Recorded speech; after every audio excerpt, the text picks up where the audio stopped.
kilalang mga komentarista at public service program. Ito lamang himpilan ng DWTL.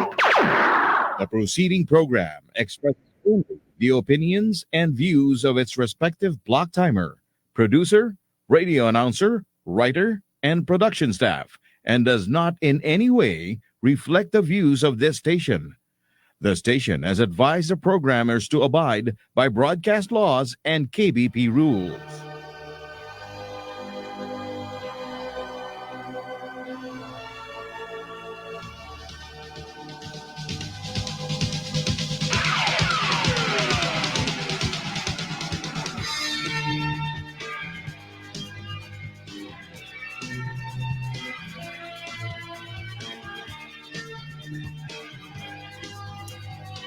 Yan, ang sarap pakinggan ng intro, no? Kapag ganyan ang intro, talagang gaganaan ka. Siyempre, may kinalaman din yan sa ating kapatiran, bagamat ang tumugtog o kumanta ay doon.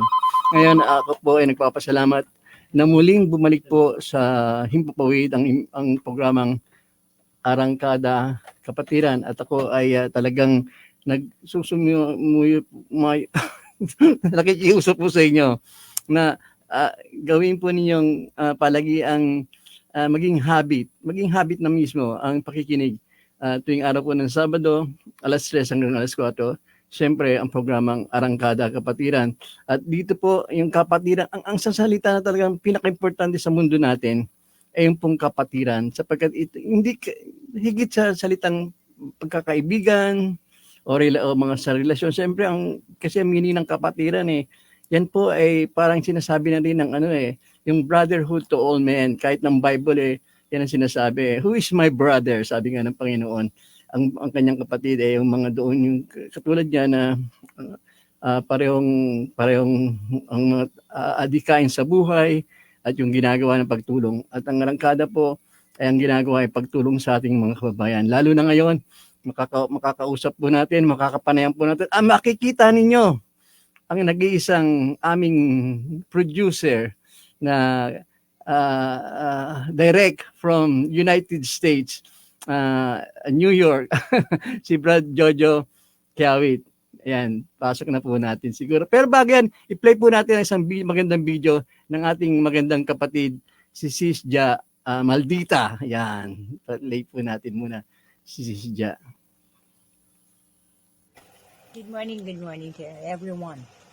Ako po si Sis Jackie Aquino ng Alpaseta Chapter San Pablo City. Inaanyayahan ko po uli kayo mga kaibigan ko sa volleyball, mga kamikasa, kaibigan, mga Messi, at sa lahat ng kamag-anak ko at mga kapatid ko diyan sa Luzon, Visayas at Mindanao po at mapalabas man ng Pilipinas.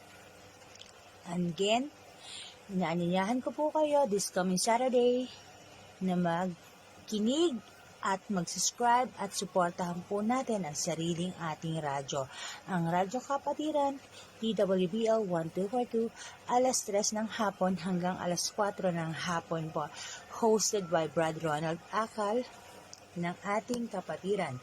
And syempre, gusto ko rin pong i-shoutout ang founder ng ating Radyo Arangkada Kapatiran, si Brad Jojo Kiabot, at saka sa mga staff ng Arangkada po, si Sis Emray Sakura, at si Sis Hanalay, at si Brad Ching ng Tawi-Tawi, Bonggao. Yan po, Iyota. At syempre, sa ating founder na si Brad J.C. June Cristobal po. Yan. And the rest sa lahat ng mga 37 charter member, inaanyayahan ko po kayong lahat yan na suportahan natin ang ating radyo. Ang Radyo Kapatiran, DWPL 1242. Again po, this is Sis Jackie Aquino ng Alpaseta Chapter San Pablo City. Mabuhay po tayong lahat. May we always be in leadership and friendship and service. Viva Saraba! Viva Saraba, sis! At nakalimutan mo banggitin si Sis Nivia. Ayan, yan, pinag-aayos ko kayo ha. Yan. Magandang pahapon pa rin po sa mga nakikinig natin na hindi Brad. Ang programang ito ay hindi hindi pang fraternity o pang isang samahan. Ito po ay para sa lahat. Nababanggit lang natin sapagkat siya mismo tumutulong sa amin. Karamihan po sila yung mga membro po ng magiting na kapatiran na SRB. Yan po. Kaya binabanggit ko. Pero ang programang ito ay para sa lahat. Tandaan po ninyo yan.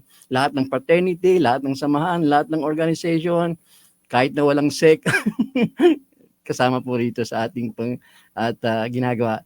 At syempre, ang pangunahin po ay ating pong binibigyan ng daan ay ang pagtulong po sa ating kapatiran. Narito na po ang ating number 1 na talagang sumusuporta sa programa dahil siya po ang founder. Siya po ang nag-isip kung bakit merong Arangkada Kapatiran. Mr. Jojo o Brad Jojo Piawit. Magandang hapon sa iyo from the States. Alam ko madaling araw dyan, Brad Jojo. Magandang hapon, Pilipinas. Hindi pa ako pinapasok.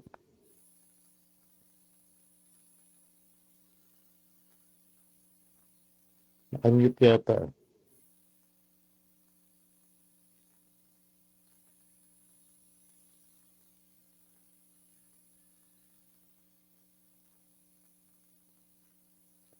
May naririnig ka? May naririnig ka? Ayan, naririnig kita. Sige, Bro Jojo. Oh, yan na. Magandang hapon sa inyo lahat. Lalo na sa ating mga taga-subaybay. Ito po ang abang lingkod si Pati magandang hapon sa Pilipinas. Ayan, katulad ko, ulitin ko na yung sinabi ko, ang siyempre, ating nakikita ay walang iba kundi ang producer, ang mismong nag-umpisa at nag-isip, ang nag-conceptualize at talagang nasa kanyang puso kung bakit mayroong Arangkada Kapatiran sa pagtulong sa ating mga kababayan. At sabi ko nga, nagsasakripisyo siya sapagkat madaling araw po dyan. Nasa Amerika po siya, nasa New York siya as this moment. Kaya, Brad Jojo, sige, umpisa na rin po natin yung ating gagawing pagtalakay. Unang-una, bakit mo nga naisip na ibalik uli ang Arangkada Kapatiran? Na-experience ako dyan sa Pilipinas nang ako yung nagbakasyon ng ilang buwan. Nakita ko yung medyo ano lang ating mga kababayan. Mm-hmm. Mga tao na sa hirap na ng ating kababayan, sinasamp sa labas. Mm-hmm. At kung gano'n, alagay ko, balik sa simula na maedukado, ang maedukasyon yung tao. Mm-hmm. Ano yung mga nangyayari at para kahinawin yung mga kaibigan natin, mga kababayan natin, at komunidad. At nagawa natin na matulungan sila hanggang kaya natin. Ayan, sana naman talagang kayanin natin, Brad Jojo. At siyempre, ito ay yung ating pagtulong ay talagang nanggagaling sa puso. Kaya nga, yung ginawa namin ni Kagawad Akal, itong nakaraan ng mga araw, ay talagang yung kanilang kaso dyan po sa isang barangay dyan sa Sapang-Palay, talagang ginawa po natin talaga ng yung ating the best para sa pero parang hindi pa natin nakikita yung parang wala pang kalinawan, pero unti-unti nakikita natin yung parang at the end of the tunnel yung rainbow talaga, sapagkat nakikita ko talagang magkakaroon niya ng kasagutan at siyempre para sa ating mga kababayan. Pero Brad Jojo, balik sa iyo sa iyong ginagawa. Ito bang Arangkada Kapatiran pangkapatiran talaga? O hindi lang, pan lahat din? Hindi na, ito yung panglahatan na sa ating mga kababayan. Bakit parang nag-iba ata ng temang Arangkada at hindi na purely sa ating kapatiran, kundi parang lumihis na tayo at ngayon nga pang social issue. Bakit naisip mo yan? Kasi nakita ko nga, nagbakasyon ako dyan, nakita ko kung gaano kalupit. Biro mo sa isang komunidad na nagpapatubig. Mm-hmm. Isang bahay sa tubig ng 120 per cubic meter. Nagtaka ako, sabi ko mataas yata. So, ako, ang cubic meter lang palang binabayaran sa kawasa sa patubig talaga ng gobyerno Mm. 20 pesos lang yata. Yung Aha. minsan ang patong. Sabi ko ba, iba yata to, mali yata to. Kaya sabi kong gano'n, kailangan siguro ibalik yung arangkada para yung katulad kong naramdaman ko yung gano'n, may paghihinahan para umabot Ah, sa ating ah, oportunidad. ganun pala. Imagine mga kababayan, galing sa isang first world, talagang napakaunlad, napakayamang estado, pinakamagandang estado sa buong mundo, ang New York. Diyan siya nakatira. And yet, natira siya sa depressed area ng Pilipinas. At diyan na nakita, may mga sindikato ba yung na-obserbahan mo na nangyayari sa isang depressed area? So, parang yung Brad Jojo? ang may mga yung association ng isang mga yung association, yung mga gano'n. Oo nga, okay. Kasi nga, binabanggit mo parang inaabuso, no? Yung maliliit na mga kababayan natin, ng mga Hindi maliliit. nila. Aha. Parang ang tao Okay. doon. Mhm. Ayan. Sana hindi 'tong huling pagkakataon, no, Brad Jojo, na aming kakapanayan ka from time to time, mag-a-appear ka sapagkat ikaw ang producer ng programa ito. Kung wala ka, wala ang programa ito. Dahil ngayon nga, bibigyan natin ng daan ang nangyayari diyan sa Sapang Palay at ang part 2 para makita ng ating mga bayan kung paano kumilos, gumalaw ang arangkada sa pamamagitan pa rin ng ating producer. Brad Jojo Kawit, meron kang huling pananalita para sa ating mga kababayan sa iyong pagkakataon. Well, lagi niyo pong tutukan itong arangkada at kaya pangako po namin, lahat po ng hinahin niyo, pipilitin namin at iintindihin kung ano po ang dapat gawin at tatapusin po namin lahat.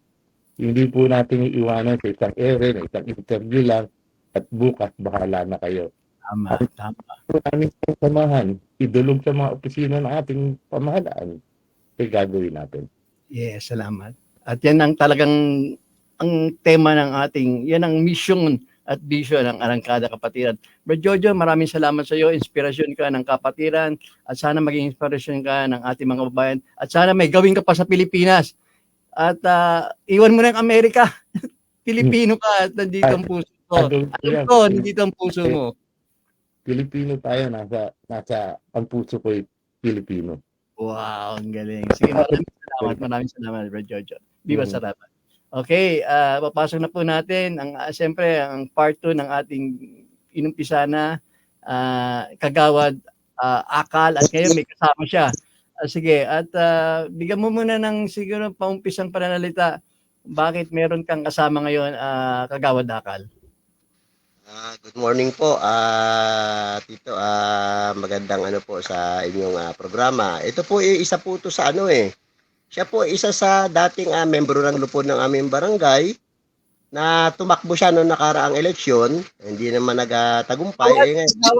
Kagawad, medyo i-move mo yung ngayon para nakikita ka. Para nakikita ka. Mamaya natin. Yan. Focus muna sa'yo. Sige, sa'yo muna. Isang nga siya ng dating ng barangay, Lupon, pangulo ng mga Lupon.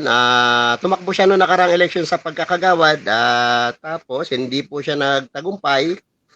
Ngayon, di po ba parang ang pagkakaalala ba ang Lupon non-government organization yan, sila yung mga Oo, sa barangay, alam ko ang nature ng barangay ay talagang non-political, ika nga. Yan ang alam ko. At kaya nga hindi pinapasali diyan pag may election ng barangay election hanggang maaari pinapaiwas yung mga politiko diyan, lalo na yung mga mayor, congressman, sapagkat para sa ganun talagang independent ang barangay na nakatutok lamang kasi kayo yung nasa grassroots yung pinakababa talaga kayong gumagalaw para sa ating mga kababayan Kaya talaga kayong importante, kaya dapat hindi kayo nadudumihan, hindi kayo na-influensyahan ng maduming galaw ng mga politiko. Bale, ito nga po, siya nga po, may mga katanungan din. Kasi nga, sabi nga natin, nung after ng eleksyon, nasama siya sa inalis, sa plantilla ng barangay.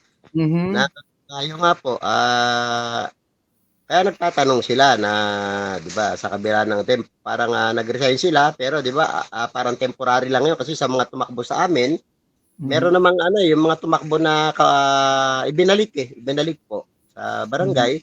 At isa pa, ang katanungan nito parang yung question natin sa DLG na nagtalaga ng mga panibagong lupon na hindi na ma-spinaskil sa matataong lugar. Kaya ito, ibibigay ko sa kanya yung pagkakataon. No po?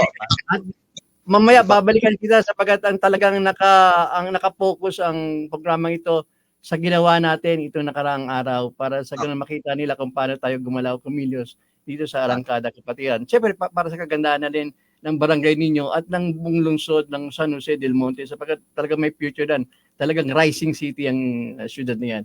Sige, sir, kayo na po at magpakilala kayo. At sabihin niyo yung talagang dahilan kung bakit gusto niyong mag-save mo pawid at malaman ng ating mga kababayan yung iyong hinaing kung hinaing man yan. Sige lang, sir. Nais ko rin pong ako nga pala si Vianaldo Villanueva, isang pangulo ng Lupon sa samahan namin. At nais ko rin pong makarating sa inyo yung mga hinaing ng mga kasama kong Lupon na tinanggal. Sa akin, okay lang na maalis ako dahil sa tumakbo nga po akong kagawad noon. Pero mga kasama kong pwede pa namang magserbisyo nang wala namang bahid na masama sa aming barangay. Maganda na po ang kanilang mga record. Ang ipinagtataka ko lang, bakit pati sila na pasama Madamay. Oo. Okay. Sige, sige. Ikaw bilang pangulo ng mga Lupon siyempre concerned ka. Sabi mo nga may dahilan kung bakit hindi ka nalupon ngayon dahil nga nag-resign ka, siyempre tumakbo ka, di ba? Ngayon, yung mga hindi naman tumakbo, walang dahilan kung bakit tinanggal. Ilan sila lahat na tinanggal ng namumuno? Kung namumuno man ngayon ang tumanggal, ilan sila? 2, 3, 4, mga 4 ang sige. Ganito, sa iyong pagkakalam, ano talaga pinakadahilan kung bakit sila tinanggal? Alam niyo na sa politika kasi pagka hindi yung hawak ng ating tumatakbong kapitan, siguro yan ang nagiging dahilan. Sige, tama yan. Wala, kayo dyan, siyempre alam mo yung patakaran dyan, yung inyong sistema dyan. Meron ba kayong security? Ibig sabihin may guarantee ba na hindi kayo basta-basta inaalis? Sa yung pagkakalam, Mr. Villanueva? May grants naman ng DILG nung huli naming kasi bago ako tumakbo, ang aming DILG na si Benedict Pangan na nagsabi kay Dionisio San Felipe na hindi required yung mag-resign yung mga tumatakbo, mag-resign na bilang Lupon. Yun ang ipinarating sa amin. Kaya nga meron kaming naka-record sa huli naming meeting na kami tumakbo. Yan ang ibinitawang salita ng aming Pangulo ng Samahan ng Lupon Tagapamayapa. Sige. Sige, Mr. Villanueva, sige, pag-uusapan pa natin ng siya. Pero ibalik lang natin ng konti sapagkat may kinalaman dyan sa sinasabi mo para hindi mawala yung aking train of thought kung meron man akong thought. Yan, Kagawad, balik lang muna sa iyo at babalik natin kay Mr. Villanueva. Di ba nakaraan pumunta tayo sa DILG ng San Jose del Monte at nabanggit nga nila yung dapat na pinapaskill, di ba, tungkol sa mga personnel, yung bagay na yan ba, yung mga aalisin. Yung sa regarding sa Lupon, di ba? Sabi nga nila, Wag na natin magpangalan at yung position wag natin in fairness na rin. Pero dahil Ang nangyari yun, kwento ang mo. pagkabanggit, 'di ba, ipaskin dapat talaga may kautusan ay paskil, 'di ba? Ang mga itatalagang bagong lupong tagapamayapa. Oo. Bale ito po, si ano magpapatunay na wala talaga nakapaskin kasi siyempre nag-aabang din sila. Ayan po, Oo. si Lupon. Kasi nga Mr. Villanueva, Lupon Villanueva, kinausap namin tapos tumawag mismo, hindi na namin babanggitin kung sino sa DILG, doon sa secretary ng barangay ninyo. Oo. Ngayon, yung usapan nila, narinig namin yung side ng DILG kasi nandun kami mismo sa kanyang tanggapan eh. Ngayon, parang sinasabi na yun na nga, parang pinipilit na pinaskill daw nung barangay nyo, pinaskill. Pero sinasabi naman ni Kagawad, hindi yun, talagang nililiteratuhan ko pa nga yung ano nga wala, hindi talaga. Ngayon, ikaw, nandyan ka na bilang patunay. Talaga bang nagpa-skill yung barangay tungkol sa mga, yun na nga, yung mga notices na yan? Wala Sa Villanueva? ang nakapaskil nun dahil kasi sa bylaws natin, dapat yan, nakapaskil yan sa 3 puok na hayag na puok ang Oo, tama, oo. mga lupon na At wala kayong nakita, wala kayong ni anino ng memo na yan o kung ano man yan hindi niyo nakita na nakapaskil. dati naman pagkatapos ng eleksyon, nagpapaskil na yan sa 3 puok na hayag. Hindi dapat. Oo, dapat. Siyempre, para may transparency, siyempre, di ba? Dapat pinapamalita. Yun yung purpose niya, no? Dapat naman ng kulan bilang mga lupon kung sila ba ay may mga record o wala para makita, iikisan po yan Tama, yung tama. mga may mga record na hindi karapat dapat naman ng kulan. Ganun po. Ano naman dahilan ng barangay? Bakit daw hindi nila inaniyan? Ayun ang hindi ko alam din nung tapos ng election, hindi na ako kasi hindi na ako nag-focus sa ganyan Ang inaano ko sa mga kasamahan ko. Sige. Aalamin pa rin natin yan kasi babalikan natin ang lokal ng DILG dyan sa San Jose del Monte. Pero ano pa ba ang mga hinaing ninyo na gusto nyo parating dahil nagpapa-ere kayo, Mr. Villanueva? Parating sa mga kasamahan kong matatagal ng lupon, gusto ba nilang bumalik pa? Gusto ba nilang bumalik pa rin para maglingkod sa inyong barangay dyan? Yung mga lupon na tinanggal? Yun ang hindi ko kasi nung matanggal sila, ang gusto nga nila, ayaw na rin nilang bumalik. Yan ang pagkataas. Ayaw nilang bumalik na din pala. Okay. Naman nila. Gusto na nila magkaroon ng hustisya yung kanilang pagkakalis, di ba? Malaman lang nila ang dahilan. Wala na silang interest bumalik. Nila, kailangan sa barangay natin maging transparent. Oo, transparent. Correct. Yun lang po sa akin. Sige, aalamin natin yan talaga. Bubusisiin natin yan ng gusto. Hindi natin basta na lang iiwan yung bagay na yan na ganyan-ganyan lang. Sige. Ano pa? Ano ba napapansin mo sa uri ng paglilingkod ng inyong pamunuan yan sa barangay? Maganda naman ang samahan namin nung araw kasi nga naging ka rin naman naging pinuno ka ng lupon po. Tuwing may meeting po, ako ang dumadalo sa mga meeting ng sa samahan Kaya yan, napag-uusapan namin yung tungkol nga sa mga, lalo na sa mga budget ng ng lupon, binadgetan ng DILG yan. Yun ang gusto ko rin maparating sa kung ginagawa naman nila ngayon yan. Yung yan, mga bagay na yan. Okay, sige. So meron ka pang gustong idagdag sa sa usapin na barangayan, Mr. Villanueva? May gusto kong bukod sa mga lupon na kasama mo, may mga iba pang issue na gusto kong talakayin? Yun lang muna. Ayun lang. Sige, salamat. Okay, maraming salamat. Yung mga ina-ina yan pararating natin dyan sa DILG. At in fact may plano talaga kami hindi hinto sa DILG na lokal dyan sa San Jose del Monte. Idudulog talaga namin yan sa pinakamataas sapagkat hindi sa nangako na rin sa akin ang isa sa pinakamataas na talagang bibigyan ng pansin yung problema dyan sa yung lugar dyan sa barangay ng Sapampalay. Balik na tayo kay Kagawad Akal. Kagawad, Sige po.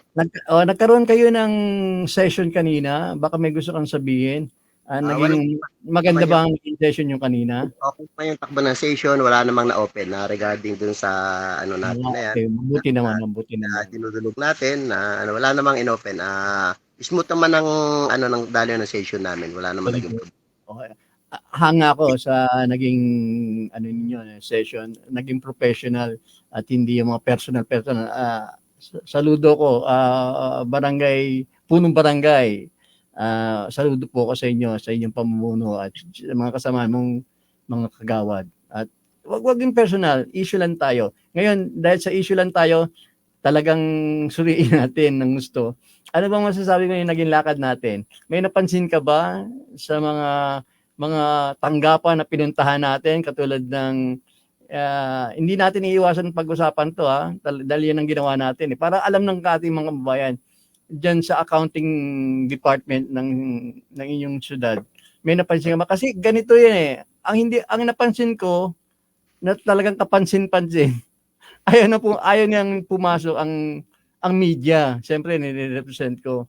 Dalawa tayo. Sabi sa iyo, ikaw lang, wag yung media. Bakit kaya? Gusto kong malaman. Wag mo lang pangalanan yung kinausap mo diyan sa accounting department. Bakit ayaw papasukin ng media? May tinatago ba sila? Kasi siyempre, ang trabaho ng media, di ba? Okay, expose. Kami ang catalyst eh. Sige, bakit hindi pinapasok ang media? Ang napansin ko po kasi, nagtuturuan. Di ba, yung unang pinuntahan natin, sabi yung ang nakakaalam. Teka, mabigat yan nagtuturuan. Sige, paliwanag mo mamaya. Sige, ikwento mo muna. Bakit nagtuturuan? Pero normal lang naman nagtuturuan, di ba? Sa mga eskwelahan nga, di ba, nagtuturuan. Pero ibang nagtuturuan. Sa mga katanungan natin na dapat sumagot, di ba? Isa pa, di ba, humihingi ako, nag-request ako na pwede ba ako makahingi ng mga record? Sabi ko nga, mga resolution, yung payroll, yung mga transaction. Hindi na raw pwede kasi na-forward na raw sa COA at kung gusto ko raw, sa COA ako magpunta. Okay po, sabi ko. Kasi ang sabi ko nga, ma'am, nung 2016-2017, nakakuha po ko ng mga evidence record dito sa inyong tanggapan. Bakit ngayon po hindi na ako pwedeng kumuha? Yun, Bakit hindi na nga pala pwede? Samantalang before nagagawa mo yan. Nagagawa naman bigyan ka nila mga dokumento, di ba?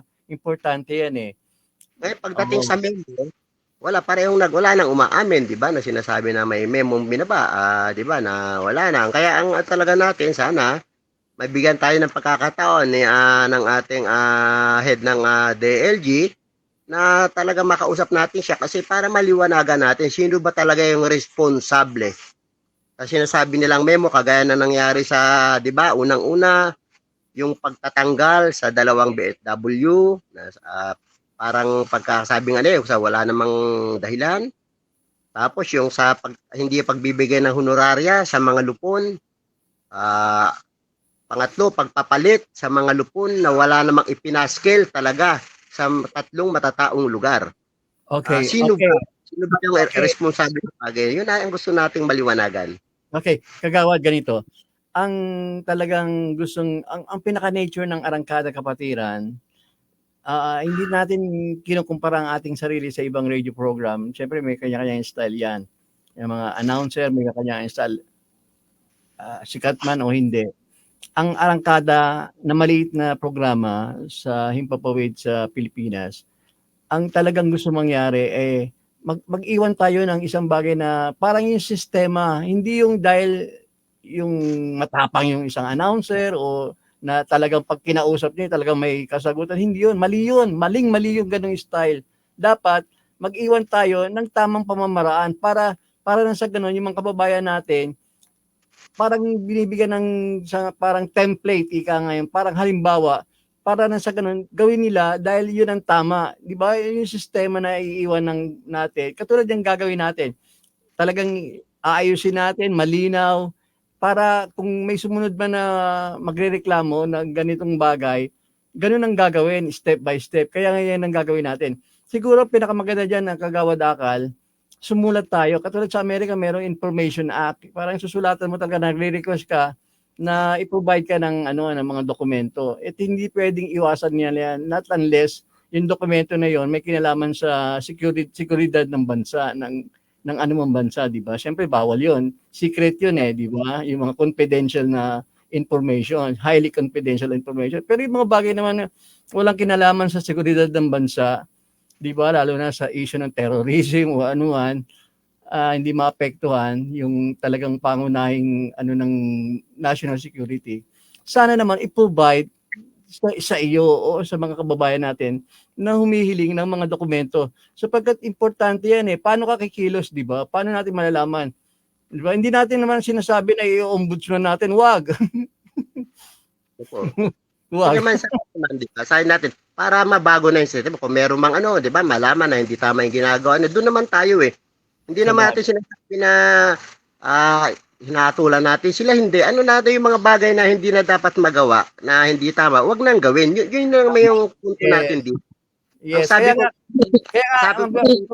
kaya nga Kagawad ka muna. Magbibigay nga tayo ng halimbawa, step by step ng gagawin.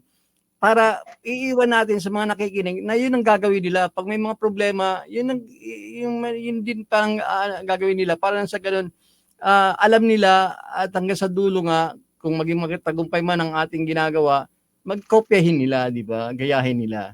Kaya nga yung susunod na hakbang natin dyan sa San Jose del Monte, sa mga departamento dyan, mag-request tayo, gagawa ako ng mga dokumento na rin, asking them na talagang i-provide yung mga kinakailangan mong papeles, Kagawad Akal. Pero bakit nga ba gusto mong magkaroon ng mga papeles na yon? Sabi ko nga po kasi doon ko na yung sinasabi nila sa akin na sabi ni ganito, sabi ni ganon, doon ko kasi makikita na totoo ba na, 'di ba? Saka yun na yung katibayan nyo na talagang ang hindi nabigyan ng honorary ang Lupon, 'di ba?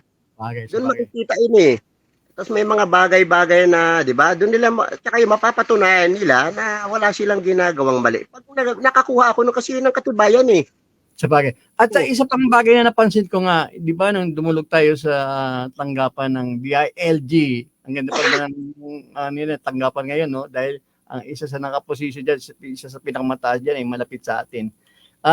Kaya talaga mahal ko ang DILG.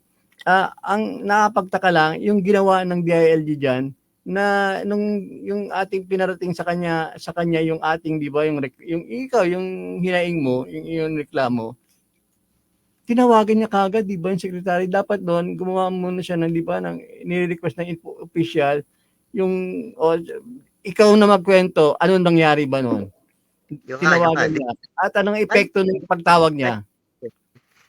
Para sa akin lang, pagkakaunawa ko, di ba, dumulog tayo, sabi na, isang mahalagang tanggapan ng gobyerno, dapat kung merong complaint, merong makatanungan, yung kagaya ng isang mamamayan, dapat padala niya ng formal request ba na sige, report to my office kasi mayroon ditong mga pwede kang sagutin, dapat sagutin mo, hindi yung tatawagan mo sa by phone. Sabi ko, di ba, i-deny yan kahit ako man at saka hindi maganda kasi nga ang akusasyon mo na hindi nila tinupad yung pagpapaskil, di ba? Ngayon gagawin na nila, di ba? At maghahandaan nila yung akusasyon. Hindi nag-submit ng yung sinasabing pinaskil na, hindi sinubmit sa kanilang may team leader sila, di ba, ayon sa pagkakabanggit. Alam mo, narinig naman natin dalawa yon na walang isinubmit. Doon pa lang nakikita na hindi talaga, wala talagang ipinaskil. At ito, may nagpatunay, di ba, may mga nagpapatunay pa sa mga susunod na araw, walang ipinaskil. Ngayon, sabi ko nga, sa proper talaga, dapat padala niya ng pinadala ng patawag yan, hindi yung tatawagan by phone. Tama. Para sa akin, ewan ko lang sa akin, para sa pananaw ko yun, opinion ko lang yun. Hindi, kagawad, yun ang magandang halimbawa na pinaparating natin sa ating mga kababayan na nanonood, nakikinig sa radio at manonood sa YouTube at Facebook Live. Kasi nga, yung magandang halimbawa na yan na yung pinapakita natin talaga na anong gagawin kapag ganyan na yung hiningi mo, dinulog mo, parang hindi ginawang formal, basta na lang tinawagan, may reklamo sa'yo dito ano ba to, sagutin mo to. Yung tuloy na ano mo di ba? Parang na-inform mo yung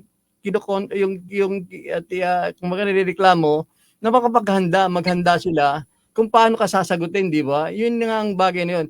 Dapat gawin nilang formal, di ba? Sulatan nila, may reklamo sa'yo, ganito. Sagutin din nila na isang reklamo para na sa ganun, may mga ebidensya, di ba? Yun lang gusto natin.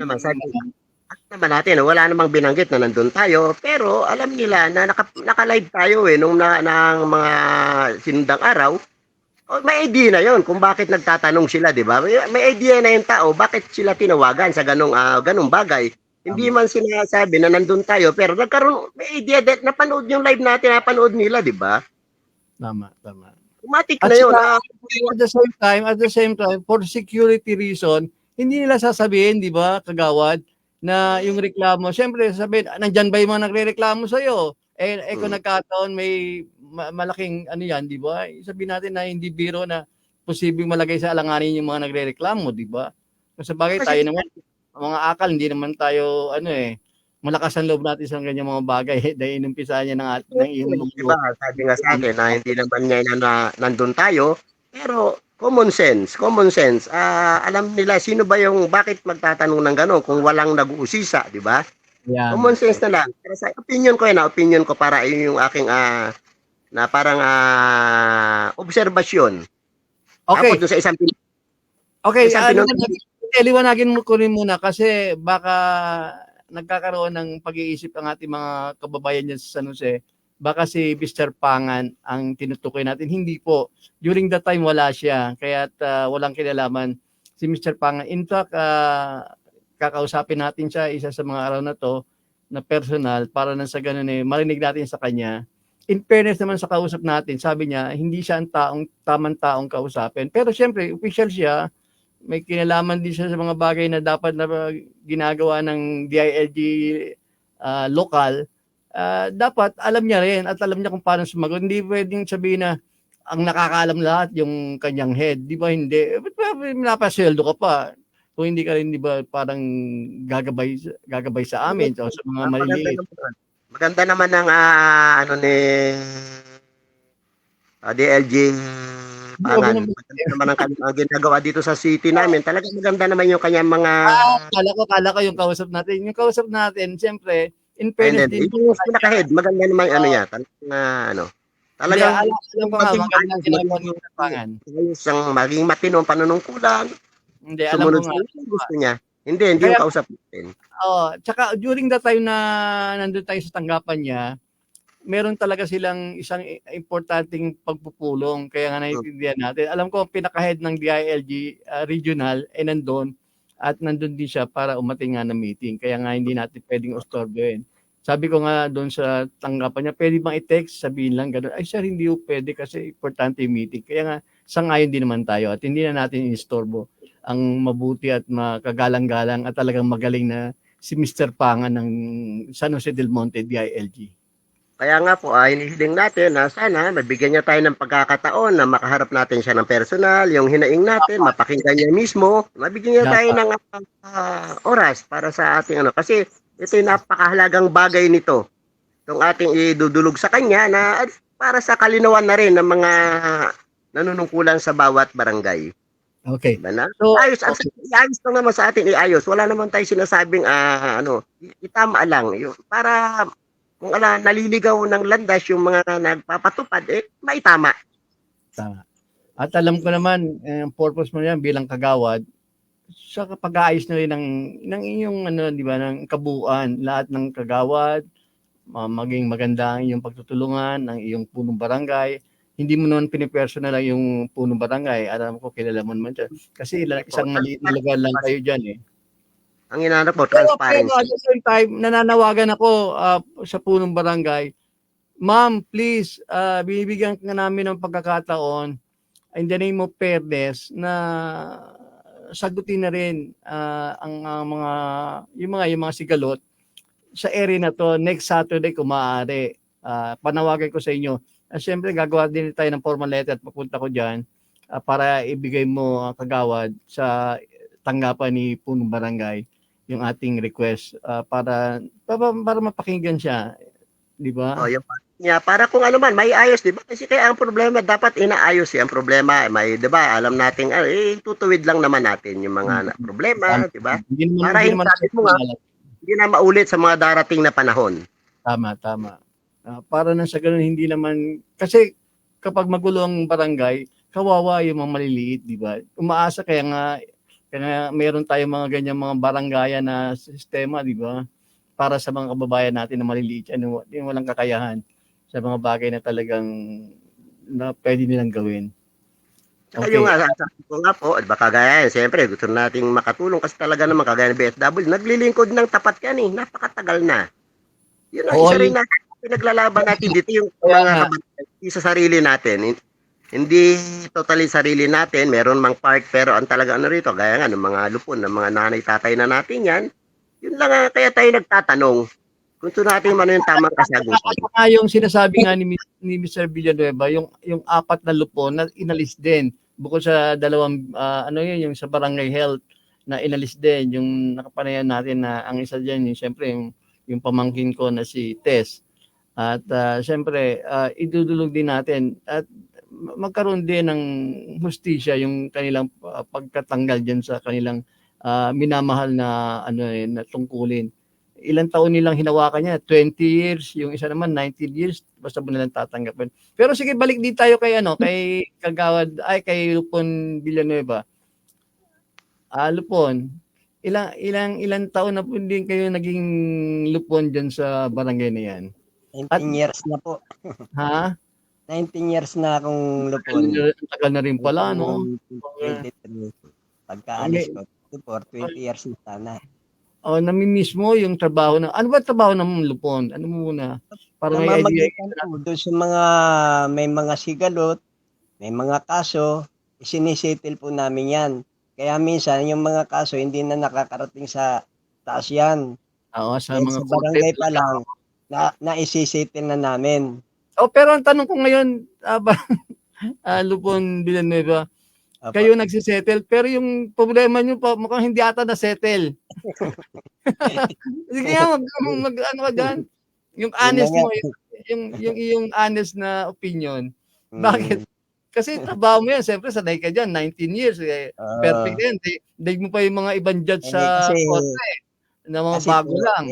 Ayoko nang humaba rin ako, concern lang ako sa mga kasamahan ko, dahil matagal na rin nanunugulan yan eh.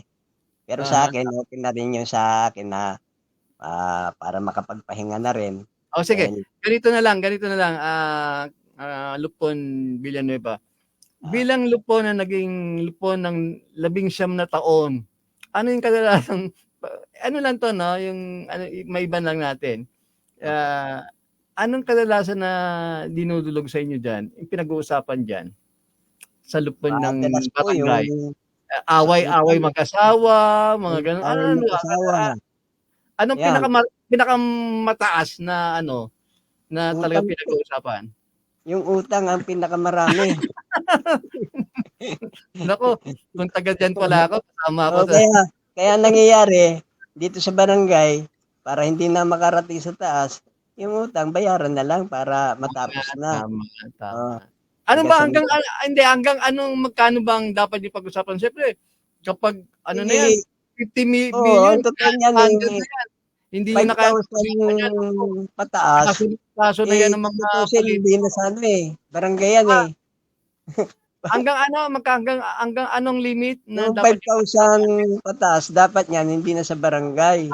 Kaya lang nangyayari pa rin, inaabot pa nga ng 5,000 utang na sisettle pa rin namin sa barangay. Okay. Pero Oo, wala nang halaga ngayon ng 5,000, pinag-uusapan pa ba yan, 'di ba? Parang ang oo, ano lang yan, eh, no? parang Hindi hindi kasi na nga eh. okey lang. Nung ginawa yung batas na yan, okey lang dahil yung 5,000 Oo. talagang mataas ang value niyan. Pero ngayon, eh, wala na rin halos value yang 5,000 na yan para pag-usapan pa. Anyway, bukod dun sa utang, ano pang kadalasan pinag-uusapan ninyo Ang bilang away lupon? asawa po. Away mag-asawa. Mm. Okay, okay. Eh, Ah, yung pangatlo, bilang ah, 19 na minsan taon na rin. pumapasok din sa amin yung tungkol sa mga lupa. O Kaya yan ang lang, magandang pag-usapan. oo, inaano naman namin Anong yan, kadalasan ng mga nangaagaw procedure ng lupa? namin diyan, eh, binibigyan namin ng ano yan, endorsement papunta sa NHA kasi Okay. yan, hindi na namin saklaw yan. Pero Okay. tinutulungan namin yung mga nagko-complain para maayos lang, maisettle yung problema nila. Okay, eh mga nakawan, kung halimbawa may mga teenager na lulong sa gamot at Yun, isa pa yun. nagnanakaw, yan. Anong sistema niyan? Ay yung ano naman naayos din naman namin yung ano kasi yung aming pamunuan sa barangay aktibo naman dun sa mga tungkol sa droga. Kagaya niyan, kailan lang meron yung 4 na nahuli na nagtutulak ng droga sa dulo sa may lugar namin. Nasettle yun at naano ng aming kagawad na si Boyet Balida, napanood ko yun. Okay. Bilang lupon, yung mga time na yon, sang-ayon ka ba na basta-basta na lang papatayin ng isang user o addict?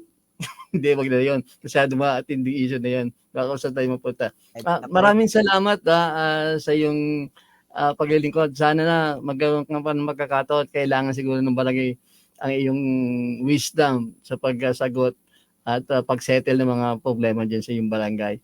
At sana may susunod dyan ka pa rin, katabi mo yung mga lupo na nagre-reklamo. Yan, sila. Salamat, Villanueva. Salamat. Sige. Kagawad Akal, balik sa'yo. So, anong inaasahan mong sa gagawin natin sa mga susunod? Ano yung mga hakbangin natin? Sabi ko nga, 'di ba? Yung nga ang ano ko na sana mas madaling pa na makausap natin si Sir Pangan ng DLG para alis na talagang malinawan natin yung ano tsaka yung sabi ko nga nagtatanong din ako sa pangalawang pinuntahan natin na bakit hindi ako makakuha ng mga hinihingi kong kaukulang papeles. Sabi ko, saan pa pwedeng akong lumapit na para makagawa ko ng request para mapagbigyan nyo ko sa mga kahilingan ko. At saka kagawad, considering dati naman nakakatanggap ka, di ba? Meron ako mga nakakuha nung ako'y kagawad. Pero ngayon hindi na. Kaya nga ang nakakapagtaka ngayon, bakit hindi na ngayon? Meron bang bagong ano yan? Nakakuha ko sa kanila ngayon. Sabi ang ano nga sa akin sa COA. Kaya sabi ko nga, after makausap natin ang DLG, diretso tayo sa COA kasi para siguro ko andun yung kasagutan. Kasi sabi, doon daw pwede Pero tama ba yun na yung accounting department sasabihin wala kaming record? Lahat ba ng record dinadala nila sa COA? Paano naman sila? Di ba? Balikan sila. Wala silang record. Bakit po ba wala? Hindi nyo, di ba po ba nag-encode po kayo ng lahat yan? Turn over nyo yan nang wala kayong record dito. Kasi paano pag nagka-problema sa COA? Pagbalik, anong sasabihin nyo kung walang record? Lahat po, alam po lahat yan may record. Yun po ang pagkakabanggit ko. Dapat yan may database sila, accounting department sila. Meron yan. Hindi pwedeng wala yan, di ba? Paano nga pag nagkaroon ng problema sa mga darating na panahon, anong magiging basihan mo, di ba? Siguro gawa na rin tayo ng formal letter of request. Formal letter, sabi ko nga, ang dudulog mo tayo sa COA, kung ano sabihin ng COA, kasi andun na raw lahat ng record, siguro saka tayo bumalik sa kanila kung may order na ang COA. Importante talaga, matulungan tayo, makausap natin ng ating DLG, para matulungan tayo na maituwid yung pagkakamali. Sabi nga natin hindi naman natin totally kinukondinangan. Ano natin na itama lang yung mali. Tama. Sa pagkakaalam sa opinion ko, alam po mali, pero sabi nga, malalaman naman sa yung side nila, para malaman na yung panig nila, open naman tayo. At sana sa munting... Sabi po ng barangay, di ba? O sino mga concern dyan sa mga tinudulog natin na yan, tama, nabigyan natin sila ng pagkakaroon, napapagsalat din dito.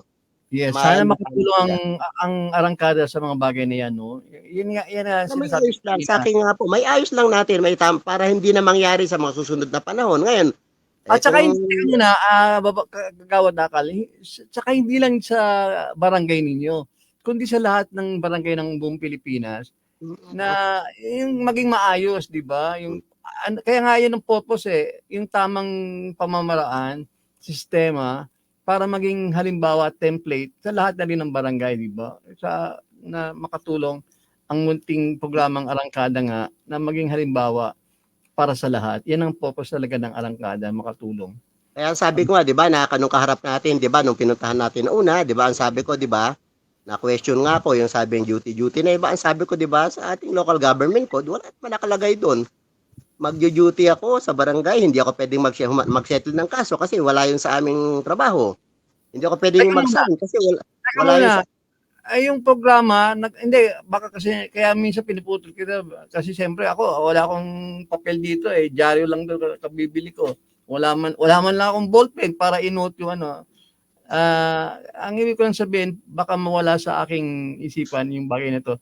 Gusto ko sabihin, yun na nga, yung parang ginagawa nila na talagang hindi nila pinapakita na talagang makipagtulungan. Parang napansin mo nga, sabi mo nga kagawad kanina yung pangunahing pananalita mo, yung underlining statement mo na nagtututuan. Oh. Bakit sabi yun? Yun doon natin tatapusin. Meron ba talagang pagtuturuan o kunayban na nangyayari dyan sa San Jose del Monte? Ako naman sa opinion ko, siguro nga, nagsisiguro lang rin sila na hindi sila magkamali, di ba? Sabi ko nga, ang sabi naman sa COA daw, kaya ang ano ko nga, after ng DLG natin, mag-COA tayo para doon natin malinawan. Tama. Para mawala yung pasapasahan ng responsibilidad sa memo na wala naman palang memo. Ngayon, nakausap na natin sila. Yun nga din ang sa kagawad, yun din ang isa sa malungkot. Pag dumudulog ka sa mga tanggapan, yung ngayon tuturo ka, di ba? Hindi sa amin yan. Doon yan sa ganitong department. Pagpunta naman sa ibang department, sasabihin, hindi sa amin yan. Punta ka din. Saka talaga pupunta, di ba? Ang gulo. Experience mo naman na pagdating sa unang pinuntahan, doon yan. Pagdating sa punta natin sa narinig ko mismo. Sabi niya, doon yan. Doon nararapot yan. Pero parang sa akin pagkakaalam, sa kanilang tungkulin talaga nila yan, di ba? Kung ang tanggapan ng gobyerno, ang inaano naman natin, yung tama, di ba? Yung tama naman, yung hinina natin, di ba? Public document naman yan. Public document yan meron tayong gustong malinawan, kaya dapat pagkalooban tayo niyan. Kasi meron naman tayong, kasi yun yung magiging basihan natin sa katanungan natin Tama. Diba? Okay, kagawad, baka may gusto kang sabihin kasi ilang minuto na lang tayo sa ating programa. Bago ko tapusin ang ating programa, bago pa ako magkaroon ng aking editorial, kung meron man akong editorial na sasabihin yung gusto sabihin sa ating mga babayan. Siyempre may party pa rin to. Hanggang sabi ko nga, habang hindi ayos yung programa, kung mayroong bang bagay na pag-usapan kami sa susunod Sabado, ibabalik natin yung inumpisahan natin. Pero yung baka may gustong sabihin, sige lang. Salamat po nga po. Sana tama yun na mabigyan ng pagkakataon na makapagsalita rin aming punong barangay para may panawar yung side nila kung bakit nila ginawa, ano yung basihan nila sa mga bagay na yun na sinasabi nila na may memo na sabi naman ang pinuntahan, wala naman silang memong ibinababa.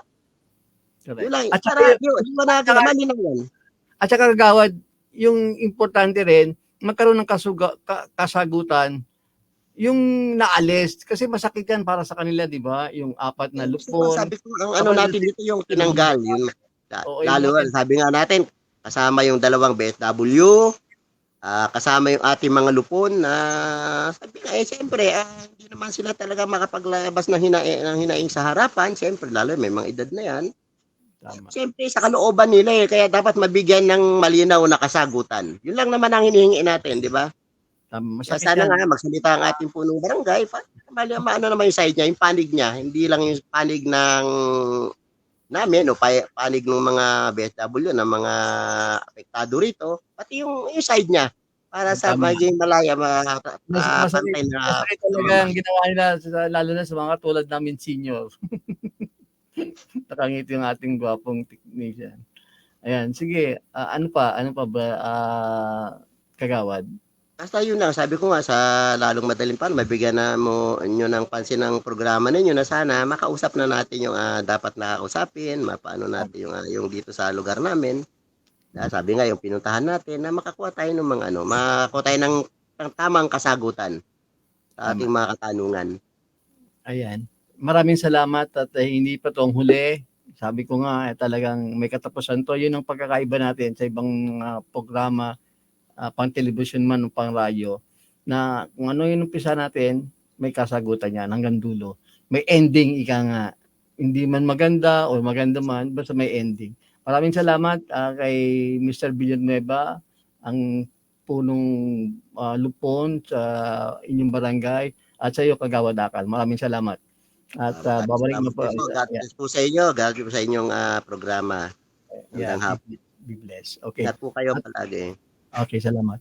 At sa 2 minuto na ating programa, yung aking editorial lamang ay ganito.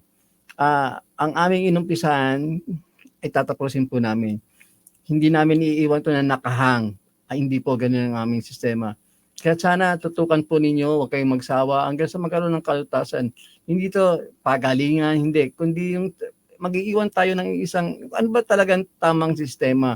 Kaya kahit na sa ganun, hindi nila napapakinggan ang arangkada, sasabihin nyo, alam ko, ganito ang sistema, yan ang napakinggan ko sa arangkada, yung tamang gagawin. Kaya dumulog man kayo sa mga tanggapan ng pamahalaan, hindi lang sa San Jose del Monte, kundi sa iba't ibang panig ng ating bansa.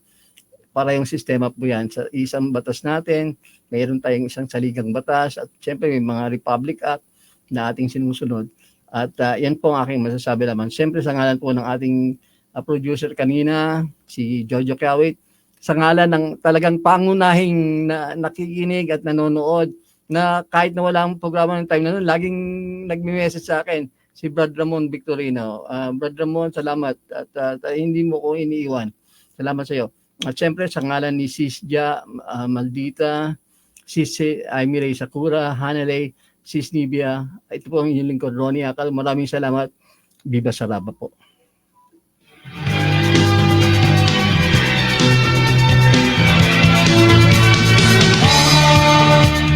Tayo'y magkasama. Salamat. May gabing nakalaan sa kaunting kasiyahan.